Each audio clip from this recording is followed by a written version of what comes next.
رحمت کے بادشاہ ان کے لیے ہوگا، ہوا ہمیں بھی لگے گی۔ اور شیطان جو ہے وہ اسی لیے کہتا جانا حرام، جانا حرام، اس لیے کہ صبح سے شام تک ظلم کرا رہا۔ اب سوچا گئے اور سارا اڑ گیا تو جو میری محنت تھی وہ آندھیوں میں چلی گئی تو اس لیے شیطان کو سب سے زیادہ فکر یہی ہے کہ کہیں تم کسی آستانے پہ نہ چلے جاؤ۔ اللہم صلی علی سیدنا مولانا محمد کما تحب و ترضی بان تصلی علیہ۔ جاؤ کا وقت بہت ہو گیا۔ صلی اللہ علیہ وسلم صلی اللہ علیہ وسلم۔ اب اس سلسلے کی آخری بات عرض کر دوں، اس سلسلے کی آخری بات میں عرض کر دوں، ہم سے کیا کہا؟ جاؤ کا آؤ، اور رسول سے کہا وَأَمَّا السَّائِلَ فَلَا تَنْهَرْ۔ اے محبوب سب کو بلایا ہے، جھڑکنا نہیں۔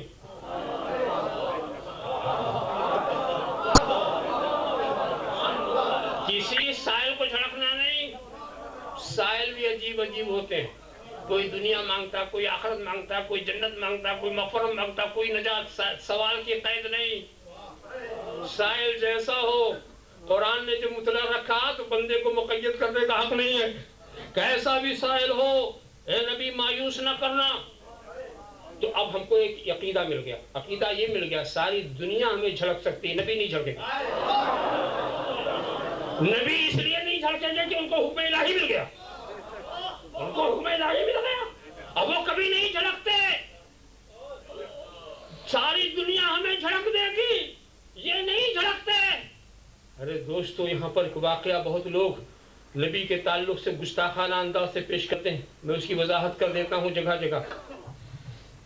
مل گئی حدیث، شور مچا رہا، حدیث مل گئی۔ ارے کیا مل گیا؟ حدیث مل گئی۔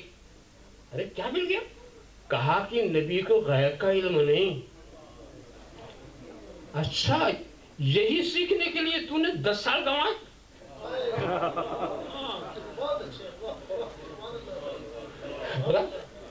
مل گئی۔ اچھا بھیا سناؤ کیا ملی؟ ارے وہ موزے میں سانپ تھا، حضور نے نہیں دیکھا، اوپر سے چیل آئی لے کے اڑ گئی، اس نے گرایا تو پتا چلا۔ مل گئی حدیث، مل گئی حدیث مل گئی۔ ان بیوقوفوں نے یہ بھی نہیں سوچا کہ حضور کے تو ہاتھ میں انہوں نے نہیں دیکھا، چیل نے کیسے دیکھا؟ وہ تو اوپر تھی، وہ اوپر تھی۔ کیسے احمق ہیں، نبی کے علم کی نفی کرتے ہیں اور چیل کے لیے علم غیب ثابت کرتے ہیں۔ چیل کے لیے علم غیب ثابت پوچھنا تو نے نبی کا کلمہ پڑھا یا چیل کا؟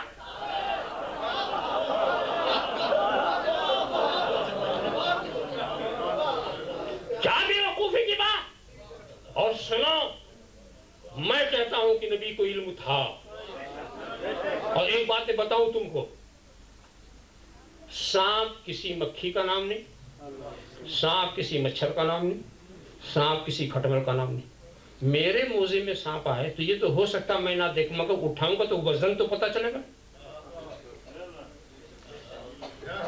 یہ تو ہو سکتا میں نہ دیکھوں، مگر ہاتھ میں آئے گا تو ہاں یہ کوئی وزنی کوئی چیز ہے، یہ تو پتا چلے گا۔ تو یہ کیسے کہتے ہیں کہ نبی کو نہیں پتا چلا؟ انہیں کے ہاتھ میں انہیں پتا نہ چلے؟ نہیں، انہیں پتا تھا کہ سانپ ہے، بچ بچا کے آیا ہے۔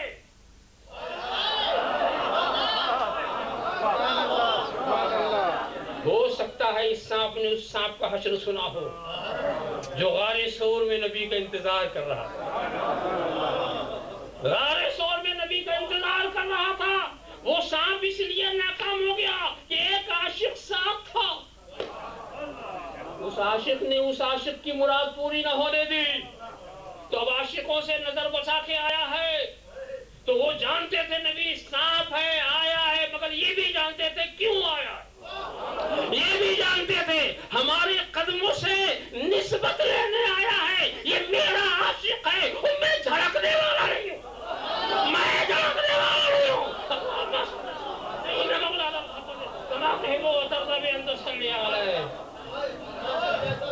ہاں ایک بات ہے کہ چیل کو موقع خدمت کا مل گیا، اس کو مل گیا، ما من شيء الا يعلم اني رسول الله الا مرض الجن والانس.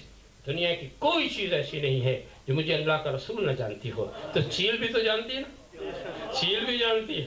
اور اس پر غیب ظاہر کیا. مولانا روم نے تو واضح کر دیا تھا کہ جب یہ چیل اڑتی ہوئی گئی اور سرکار کے سر مبارک کے محاذات سے گزری تو نور کی کچھ چھینٹیں اس کو پڑ گئی. نبی کے سر مبارک سے عرش معلیٰ سے جو نور کا سلسلہ تھا کچھ چھینٹیں اس پر غیب ظاہر ہو گئے.